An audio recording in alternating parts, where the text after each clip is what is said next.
노인이 천천히 쓰러졌습니다. 사람들은 그 앞을 지나쳤고 아무도 발걸음을 멈추지 않았습니다. 그런데 서울의 한 골목, 작은 아이 하나가 멈춰 섰고 조심스레 다가가 무언가를 건넸습니다. 아무도 시키지 않았고 누구도 설명하지 않았는데 말이죠. 중국에서도 일본에서도 아무 일도 일어나지 않았던 그 상황에서 예상하지 못한 장면이 고스란히 카메라에 담겼다고 하는데요. 도대체 그곳에선 무슨 일이 있었던 걸까요? 지금 그 이야기를 전해드립니다. 구독, 좋아요는 큰 힘이 됩니다. 커피 한 잔처럼 따뜻한 하루 되세요. 안녕하세요. 저는 CNN 다큐멘터리 감독 에블린 하트웰입니다. 오늘은 CNN이 기획한 동아시아 아동의 시민의식을 비교하는 프로젝트로 낯선 도시들을 직접 찾아가게 되었어요. 첫 촬영날, 베이징의 아침 공기는 약간 흐렸고 공항 앞 도로에는 미세한 안개가 깔려 있었어요. 건조한 바람이 옷깃을 스치고 저는 카메라 장비를 챙긴 토마스를 따라 조용히 걷고 있었죠. 이 프로젝트를 처음 맡았을 때 마음속에 두려움과 기대가 동시에 피어올랐어요. 수많은 사람들의 삶을 따라다니며 인간성의 가장 따뜻한 순간들을 기록해온 제가 이번에는 어린아이들을 통해 그 사회의 시민의식을 들여다보는 새로운 여정을 떠나게 되었죠. 첫 목적지는 중국 베이징이었어요. 비행기는 예정대로 도착했지만 공항의 공기는 무겁고 차가웠어요. 장비를 들고 내리는 순간 우리 촬영 감독 토마스가 그만 삼각대를 떨어뜨렸습니다.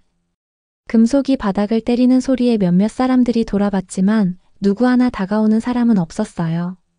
모두가 피하듯 걸음을 옮겼고 저와 토마스는 허리를 굽혀 장비를 주워야 했죠.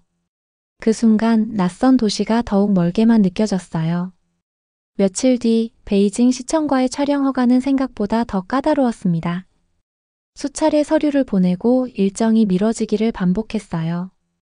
그러다 결국 한 초등학교 앞거리에서 짧은 촬영을 허락받았죠.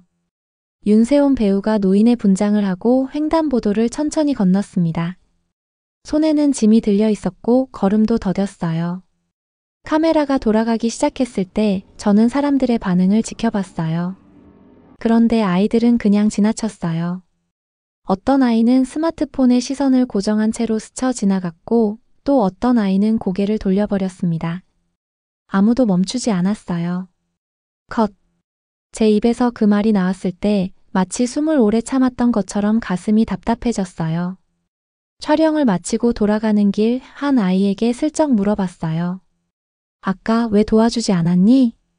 그 아이는 잠시 머뭇거리다가 쿡 웃으며 말했어요. 그냥 우리 일이 아니니까요. 그 말이 귓가에 오래 남았어요. 함께 있던 현지 코디네이터도 덧붙였죠. 중국에선 뭐 그런 게 자연스러운 편이에요. 그날 밤 호텔 편집실에 혼자 남았습니다. 카메라 모니터에는 세온 배우가 조심스레 도로를 건너는 장면이 반복되고 있었어요. 아이들의 무표정한 얼굴과 스쳐가는 발걸음들이 마치 저를 향한 무언의 메시지처럼 느껴졌어요. 이게 지금 우리가 보여줘야 할 세계인가? 모든 감정이 억눌린 채 가라앉은 도시, 그리고 그 안에서 아무 일도 없었던 듯 사라진 사람들. 저는 그날 처음으로 이 여정이 단순한 비교 실험이 아니라는 것을 깨달았어요. 베이징은 저에게 닫힌 문 같았어요. 문을 두드려도 안에서는 아무런 소리도 들리지 않았어요. 손끝에 닿는 차가운 금속 감촉만이 제가 이곳에 있다는 걸 증명하고 있었죠. 이건 단순한 촬영이 아니었어요. 어쩌면 저는 지금 그들의 마음을 두드리고 있는 걸지도 몰랐습니다. 일본은 처음부터 특별했어요. 아니, 특별할 거라 믿었죠. 예절을 중시하고 질서를 우선으로 삼는 사회. 그런 이미지 속에서 우리는 분명히 뭔가 다른 장면을 마주하게 되리라 기대했어요. 적어도 저는 그랬거든요. 하지만 일본행 비행기를 타기도 전에 일이 꼬이기 시작했어요. 담당 프로듀서인 에밀리 조던이 저를 붙잡고 다급히 말했어요. 비자 서류가 누락됐대요. 지금 공항에서 확인됐어요. 그녀는 바로 전화기를 들고 양손엔 서류 뭉치를 안은 채 여기저기 전화를 돌리기 시작했어요. 이메일도 수십 통 오갔죠. 결국 예정된 비행기엔 못 탔고 하루를 꼬박 공항 안에서 보냈어요. 도쿄에 도착했을 땐 이미 체력도 감정도 바닥이었어요. 설상가상으로 촬영 허가 요청을 했던 초등학교 측에서 불가라는 답변이 왔습니다. 이유는 학생들에게 혼란을 줄 수 있다는 거였어요. 시간이 없었기에 우리는 임시로 정해놓은 골목길에서 장면을 준비했어요. 윤세온 배우는 여느 때처럼 노인 분장을 하고 천천히 골목길 바닥에 앉았습니다. 다리 한쪽을 감싸 안고 천천히 신음소리를 내며 주변을 살폈어요. 그 장면을 지켜보며 저는 숨을 죽였어요. 일본 아이들이 어떻게 반응할까? 이 도시의 정교한 시스템이 따뜻한 마음과도 연결돼 있을까? 하지만 아이들은 조용히 그 길을 비켜갔습니다. 멀리서 바라보다가 잠시 멈춘 듯 했지만 이내 한 걸음 두 걸음씩 멀어졌어요. 누군가의 어깨를 붙잡고 재촉하기도 했고 몇몇은 그냥 눈을 피했어요. 유일하게 눈을 마주친 한 소년이 있었어요. 그는 잠깐 머뭇거리더니 이내 어머니의 손을 꽉 잡고는 조용히 방향을 틀었어요. 아무 말 없이 아무 일 없었던 것처럼. 카메라가 꺼진 뒤 토마스가 조용히 중얼거렸어요. 어쩌면 우리가 잘못 기대한 걸지도 몰라요. 그 말에 아무도 답하지 않았어요. 장비를 챙기던 사라조차 고개를 숙인 채 말이 없었죠. 우리 모두는 뭔가를 확인하고 싶었고 이 도시가 그 기대에 부응해주길 바랐던 거예요. 그날 밤 호텔 회의실에 제작진이 모였어요. 대화는 거의 없었고 긴 침묵이 이어졌죠. 책상 위엔 맥주캔이 몇 개 굴러다녔고 노트북은 켜져 있었지만 아무도 손을 대지 않았어요. 그러다 조명 담당이던 사라가 조용히 말을 꺼냈습니다. 혹시 우리가 뭔가 잘못 생각하고 있는 건 아닐까요? 그냥 애들이 나쁜 게 아니라 우리 시선이 틀린 건 아닌지. 그 순간 제 안에서 뭔가 무너지는 소리가 들렸어요. 맞아요. 저도 모르게 그 말을 했어요. 우리 스스로 정답을 정해놓고 그 정답에 맞는 장면을 찾고 있었던 건 아닐까요? 하지만 그렇다고 해서 이 프로젝트의 의미가 사라지는 건 아니었어요. 오히려 더 깊어졌다고 느꼈어요. 왜냐하면 이 여정은 단지 따뜻한 장면을 찾는 여행이 아니라 서로 다른 사회가 가진 감정의 결을 들여다보는 작업이었으니까요. 우리는 다음 도시로 떠나기로 했습니다. 마지막 목적지 한국. 제가 조용히 말했어요. 한국이 마지막이에요. 거기서도 우리가 뭔가 느낄 수 있을까요? 그 말에 토마스가 고개를 끄덕였어요. 이번엔 기대 안 할래요. 그냥 있는 그대로 보면 되니까. 이상하게도 마음이 조금은 편해졌습니다. 비로소 우리는 기획을 내려놓기 시작했어요. 그리고 그때부터 진짜 이야기가 시작되었던 것 같아요. 인천공항은 깔끔했고 질서가 또렷했어요. 하지만 처음 마주한 그 순간은 단지 풍경 때문이 아니었어요. 우리는 그저 입국만 했을 뿐인데 어쩐지 이 나라가 다른 온도를 품고 있다는 걸 바로 알 수 있었어요. 입국장을 나오던 중 토마스가 들고 있던 음향 장비 케이스가 손에서 미끄러졌어요. 커다란 쿵 소리와 함께 케이스가 바닥에 부딪히고 열리면서 안에 있던 장비들이 쏟아졌죠. 그 순간 두 명의 청년이 빠르게 다가왔어요. 한 명은 장비를 주워주고 다른 한 명은 우리를 보며 영어로 물었어요. 괜찮으세요? 뜻밖이었어요. 어디서도 보지 못한 반응이었거든요. 토마스가 고개를 끄덕이며 땡큐를 반복했고 저는 얼떨결에 미소를 지었어요. 그 두 사람은 장비를 정리해주고는 아무 말 없이 손을 들어 인사하며 돌아갔어요. 이번엔 뭔가 다를지도 모르겠네요. 차 안에서 저도 모르게 그런 말을 꺼냈어요. 서울은 활기차면서도 편안했어요.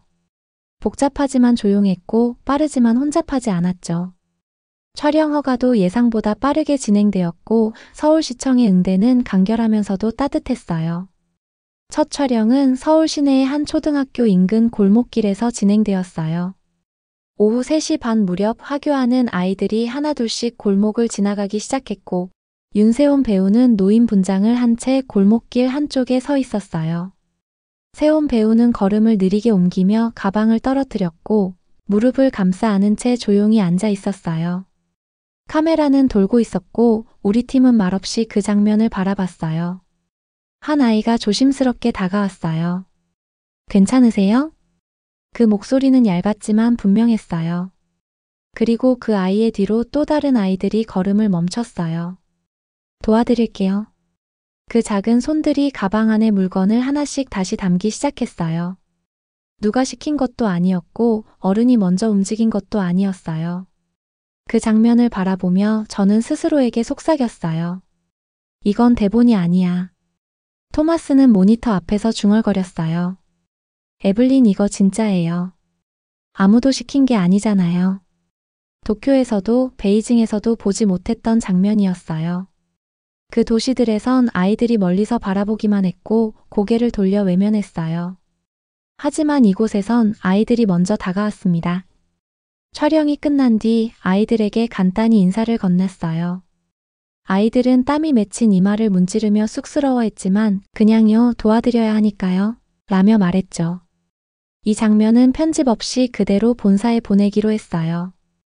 어떤 설명도 내레이션도 필요 없을 만큼 강렬했거든요. 서울은 우리가 예상했던 어떤 도시와도 달랐어요. 그날 밤 저는 숙소 방 창문을 열어 바람을 느끼며 생각했어요. 이건 그냥 일상이구나. 연출이 아닌 진심의 흐름. 우리는 문을 두드리러 왔는데 이곳에선 누군가 먼저 문을 열어준 거예요. 그리고 그 변화는 우리가 아이들을 다시 보게 만든 첫 시작이었어요. 그날 이후 우리는 아이들을 달리 보기 시작했어요. 서울에서의 며칠은 피곤했지만 마음은 가벼웠어요. 예기치 않게 시작된 변화가 하나씩 촘촘히 이어졌고 그 중심엔 늘 누군가의 자발적인 친절이 있었어요. 촬영이 끝난 오후 우리는 잠시 쉬기로 했고 아이들에게 간단한 인터뷰를 요청했어요. 도움을 준 아이들이었고 부모의 동의를 받아 한 명씩 자리에 앉혔죠. 왜 도와줬니? 처음 앉은 소녀는 고개를 갸웃하다가 이렇게 말했어요. 그냥 할머니가 넘어지셨잖아요. 당연한 거 아닌가요? 다음으로 앉은 여자아이는 잠시 생각하더니 웃으며 말했어요. 우리 학교에 배려의 날이 있어요. 누군가를 도우면 다 같이 박수 쳐줘요. 옆에 있던 사라가 손등으로 눈가를 훔쳤어요. 말없이 조명을 다루던 그녀가 그렇게 감정을 드러낸 건 처음이었어요. 촬영 내내 침묵하던 그녀가 그 순간 작게 중얼거렸어요. 내가 뭘 놓치고 있었던 거지. 그렇게 말했을 때 저는 조용히 시선을 내렸어요. 마음 안쪽에서 무언가가 천천히 올라오는 게 느껴졌죠. 괜찮다고 생각했는데 그 짧은 한마디에 울컥하고 말았어요. 서울의 며칠은 마치 하나의 정교한 퍼즐처럼 느껴졌어요. 지하철에서, 거리에서, 식당에서, 카페에서 우리 팀은 계속해서 같은 장면을 보게 되었어요. 누가 시키지 않았는데 문을 열어주는 사람. 복잡한 교차로에서 손을 들어 길을 안내하는 고등학생. 장비 무게에 지친 토마스에게 비닐 우산을 씌워주는 골목 상점 주인. 가장 놀라웠던 건 이런 행동들이 당연하지 않다는 생각 자체가 없다는 것이었어요. 그들은 정말 그게 당연한 일처럼 움직이고 있었어요. 호텔 프론트 직원도 마찬가지였어요. 저희가 질문을 던지기 전 필요한 정보를 먼저 안내해 주었고, 영어가 능숙하지 않은 직원도 메모지를 들고 와 그림을 그려가며 설명해 주었어요. 장비에 문제가 생겼을 때 근처 전자상가에서 수리점을 수소문하려 했는데 가게 주인이 직접 전화해 주었고 장비 문제는 생각보다 쉽게 정리됐어요. 이런 장면들을 매일 겪으며 저희 팀은 더 이상 실험이라는 단어를 쓰지 않게 되었어요. 저는 그날 저녁 혼자 남산의 전망대 근처를 걸었어요. 노을이 서울 시내를 붉게 물들이고 있었고 도시가 천천히 어둠을 맞이하고 있었어요. 스케치북을 꺼내어 한 장을 넘기고 그 위에 몇 자 적었어요. 여기 사람들은 매뉴얼이 없어도 움직인다. 이것은 훈련이 아니라 삶이다. 에밀리는 제 옆에 앉아 조용히 말했어요. 이거 대본 바꿔야 할지도 모르겠어요. 우린 예상했던 이야기 말고 지금 이걸 보여줘야 할 것 같아요. 저는 고개를 끄덕였어요. 맞아요. 우리가 원했던 건 따뜻한 장면이 아니었어요. 그보다 먼저 진심이 일상에 녹아있는 사회를 확인하는 일이었어요. 그것이 가능하다는 걸 지금 우리 눈앞에서 확인하고 있었던 거예요. 서울은 우리에게 아무 말도 하지 않았어요. 대신 조용히 보여주었어요. 그리고 그것만으로 충분했습니다. 서울에서의 마지막 날 호텔 회의실은 유난히 조용했어요.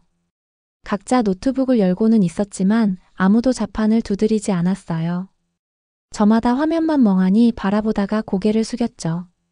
우리는 다 알고 있었어요. 이 프로젝트가 처음 계획했던 방향에서 이제는 완전히 다른 궤도로 접어들었다는 걸요. 처음 회의를 시작했을 때만 해도 이 프로젝트는 명확했어요. 동아시아 아동의 시민의식 비교라는 주제를 다큐멘터리 형식으로 담아내고 각국의 교육 시스템과 문화적 차이를 통해 그 결과를 보여주는 구조. 일종의 실험이자 관찰이었죠.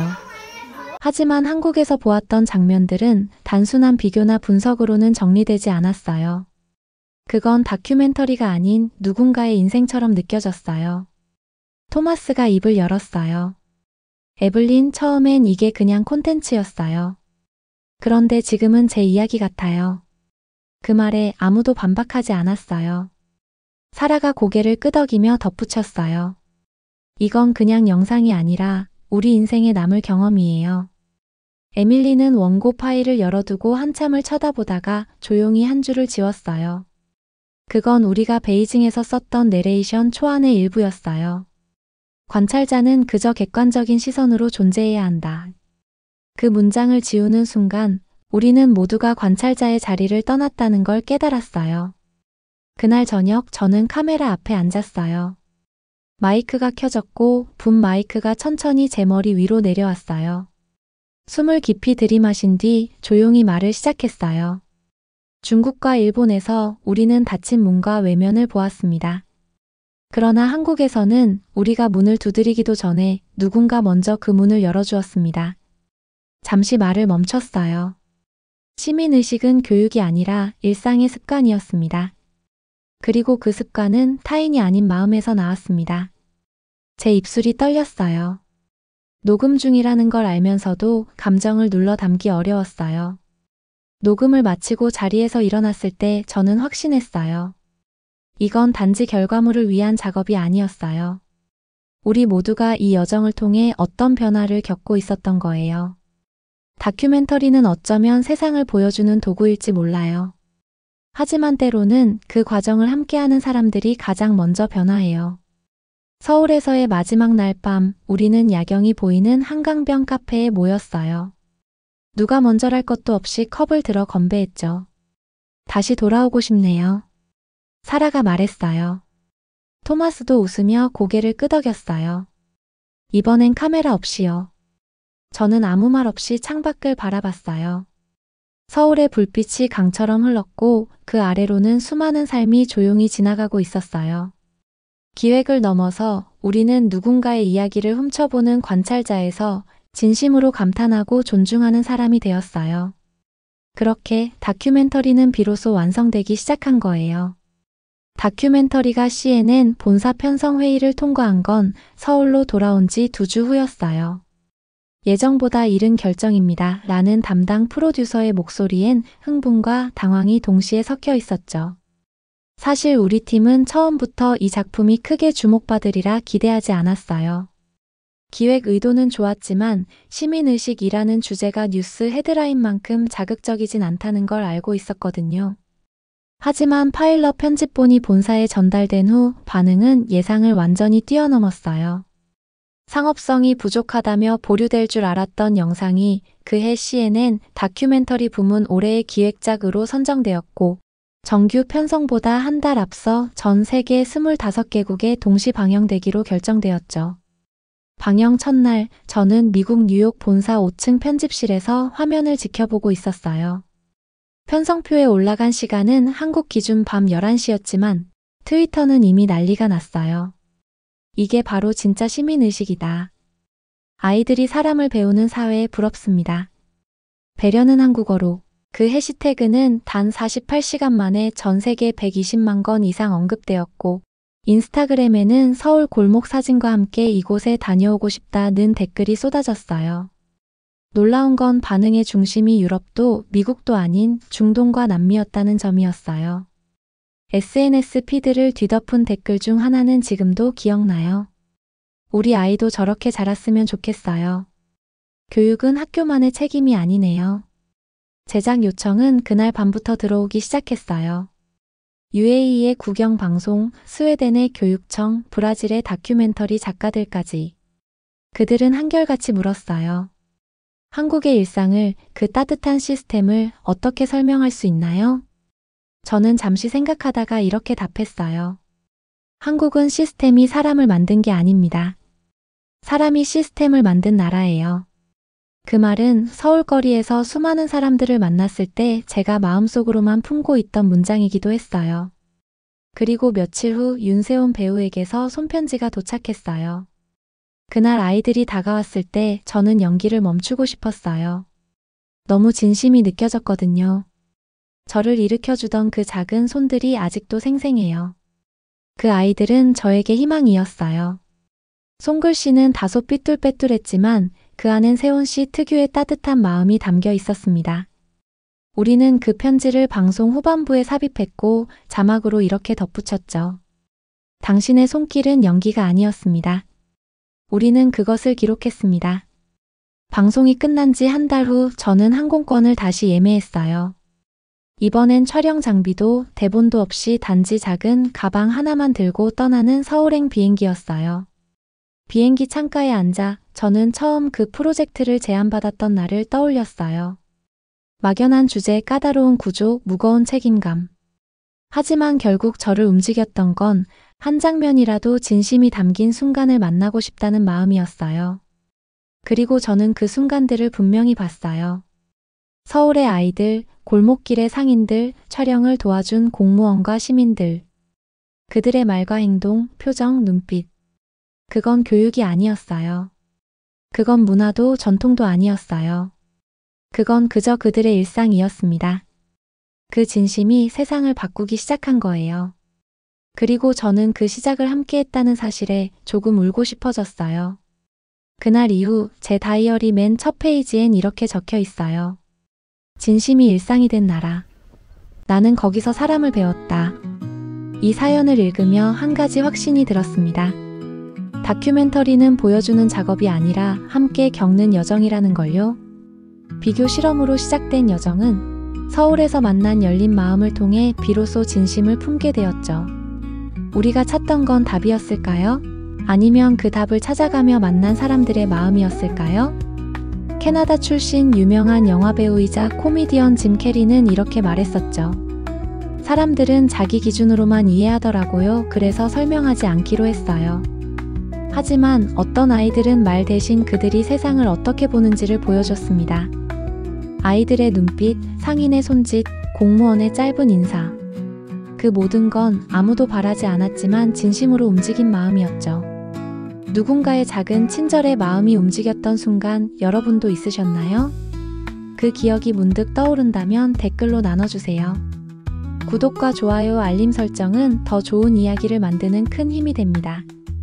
오늘도 함께 해주셔서 감사합니다. 다음에 더 감동적인 이야기로 찾아뵙겠습니다.